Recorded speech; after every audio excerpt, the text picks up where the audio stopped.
यहाँहरु सम्पूर्णलाई नमस्कार।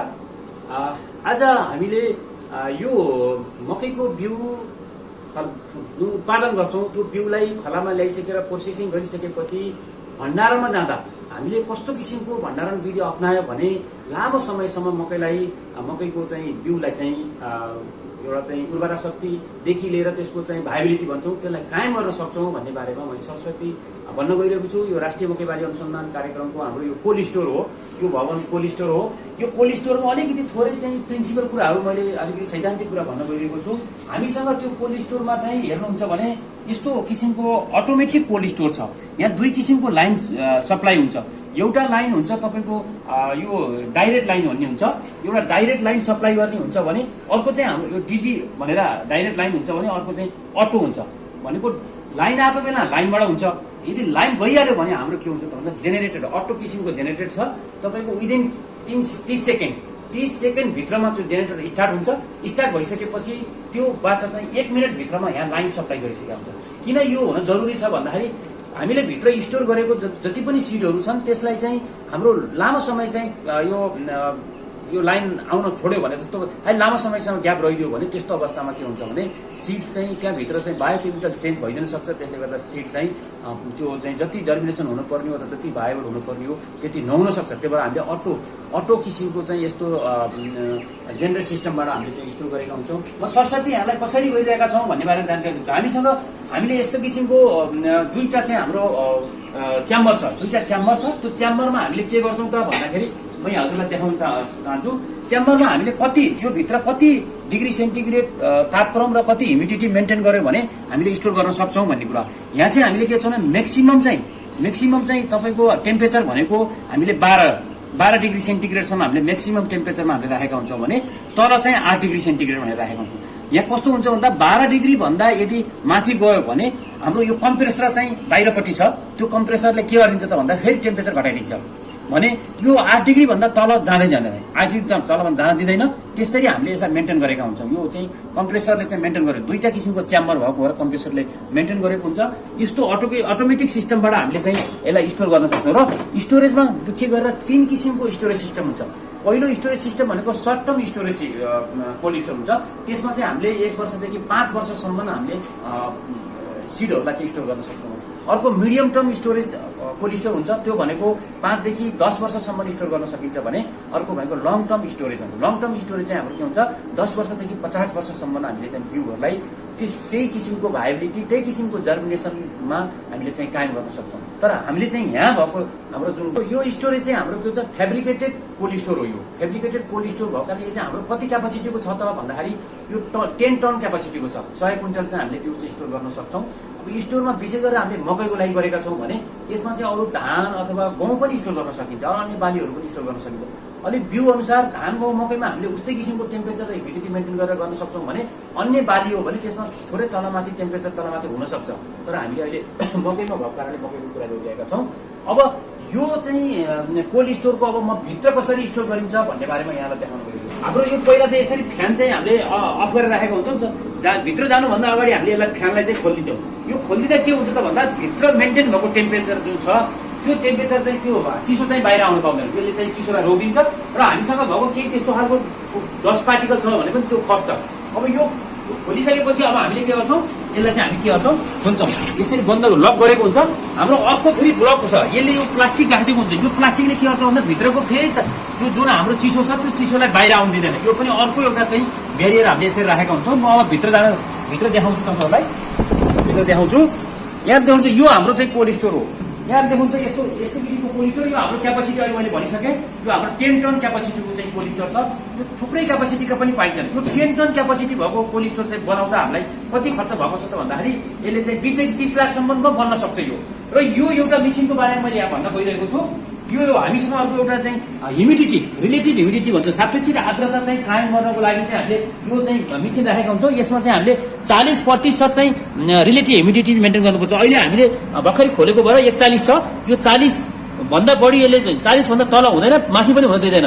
त्यस्तो किसिमको ह्युमिडिटी यसले मेन्टेन गरिदियो, कन्टिन्युअस यसले मेन्टेन गरिदिएको हुन्छ भने त्यसपछि हामीले यो चाहिँ च्याम्बरमा राख्दा यहाँ देख्न सक्नुहुन्छ।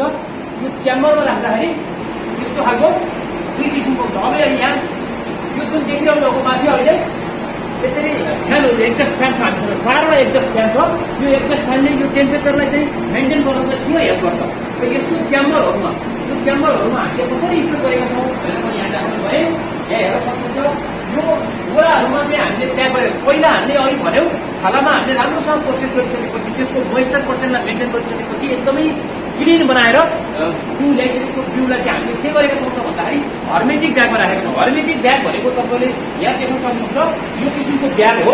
यसरी हामीले चाहिँ यसरी राख्छौँ। यो चाहिँ यो ब्यागमा चाहिँ हामीले यो हर्मेटिक ब्याग थुप्रै खालको हर्मेटिक ब्याग आएको छ। सुपर ग्रेड ब्याग भनेर आएको छ। त्यस्तै गरी PICS ब्याग यो कोड युनिभर्सिटीले निकालेको PICS ब्याग भनिन्छ। यो ब्याग चाहिँ डबल लेयर प्लास्टिक छ।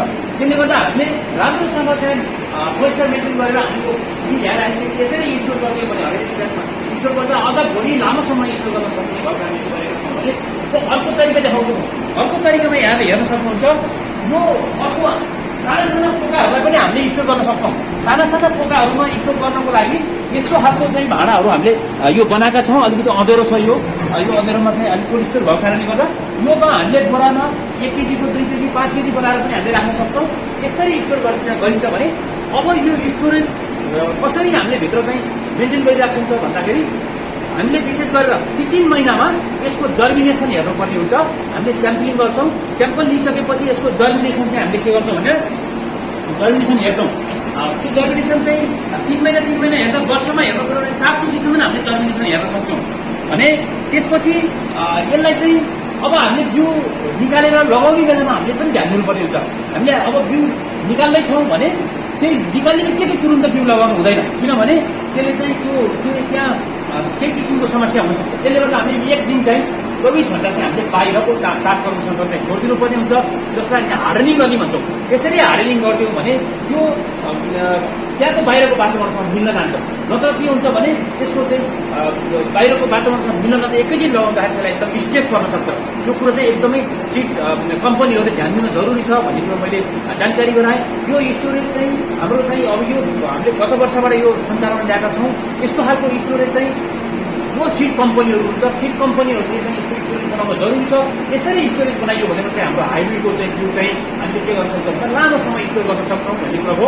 अब हामीले लामो समय स्टोर गर्न पर्नेको 50 वर्ष 100 वर्ष हाम्रो जमप्लाजमाहरूलाई स्टोर गर्नु पर्यो भने हाम्रो चाहिँ जिन ब्याङ्क छ। हाम्रो केन्द्रीय कार्यालयमा जिन ब्याङ्क छ। त्यो जिन ब्याङ्कमा राख्छौँ भने हामीले 5 वर्षसम्म यहाँ मजाले चाहिँ हामीले स्टोर गर्न सक्छौँ।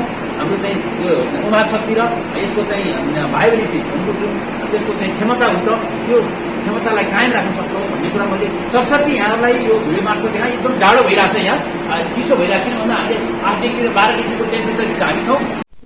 अब म यहाँलाई बाहिरको चाहिँ देखाउन गइरहेको छु। स्टोरेजको बाहिरपट्टि हामीले के चिजहरू मेसिनहरू राख्नुपर्छ भने यो जुन देख्नु भएको छ 2टा हामीसँग छ।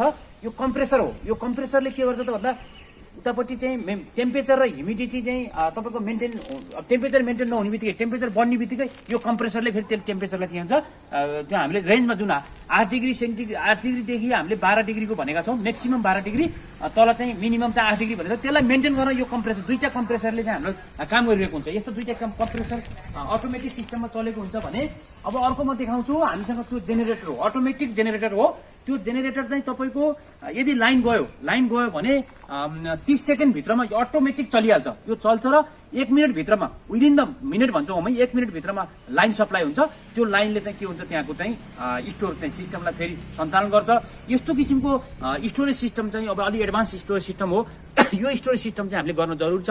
हामीले अहिले नर्मल्ली अरू उन्नत मकैहरूको हामीले भन्यौँ, उन्नत मकैहरूलाई कसरी स्टोर गर्ने कुरा मैले अहिले भनिसकेको छु भने अब हाम्रा हाइब्रिड जिनोटाइपहरू अरू इम्पोर्टेन्ट चाहिँ इन्भेड लाइनहरूलाई हामीले मेन्टेन गर्नको लागि चाहिँ कोल्ड स्टोर चाहिँ एकदमै जरुरी छ।